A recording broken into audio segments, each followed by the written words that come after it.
গেল ২৮ ফেব্রুয়ারি আগাম আত্মরক্ষামূলক অভিযানের নাম দিয়ে ইরানে ব্যাপক হামলা শুরু করে যুক্তরাষ্ট্র ও ইসরায়েল। তাদের হামলায় সেদিন ইরানের সর্বোচ্চ নেতা আয়াতুল্লাহ আলী খামেনি সহ দেশটির বেশ কয়েকজন শীর্ষ সামরিক ও বেসামরিক কর্মকর্তা নিহত হন।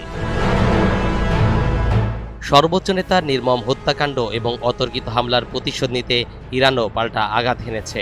ইসরায়েলের তেল আবিব, জেরুজালেম সহ বেশ কয়েকটি শহরে ব্যাপক ক্ষেপণাস্ত্র ও ড্রোন হামলা চালিয়েছে ইরান। পাশাপাশি মধ্যপ্রাচ্যের বিভিন্ন দেশে অবস্থিত মার্কিন সামরিক ঘাঁটি ও স্থাপনাকে নিশানা করেও হামলা চালিয়েছে তারা।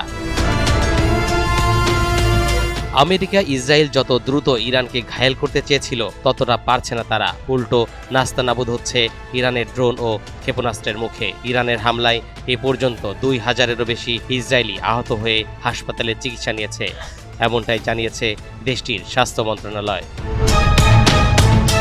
তাছাড়া শুক্রবার মধ্যরাত থেকে ইরান ইসরায়েলের দিকে অন্তত ৫টি ব্যালিস্টিক ক্ষেপণাস্ত্র ছুড়েছে।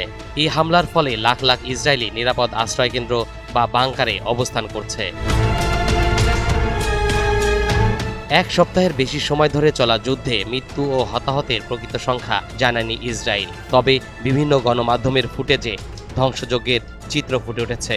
আন্তর্জাতিক গণমাধ্যমের তথ্যমতে দেশটিতে ইরানি ক্ষেপণাস্ত্র যেসব স্থানে আঘাত হানছে সেখানে গণমাধ্যমের গতিবিধি সীমিত করছে সেদেশের সরকার। এমনকি ধ্বংসযজ্ঞের ছবি ও ভিডিও ধারণের চেষ্টা করলে আটকের মতো ঘটনা ঘটছে।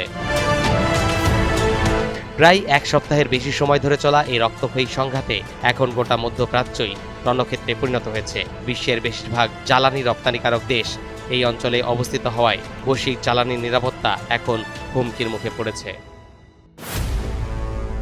তরিকুল ইসলাম, NTV অনলাইন।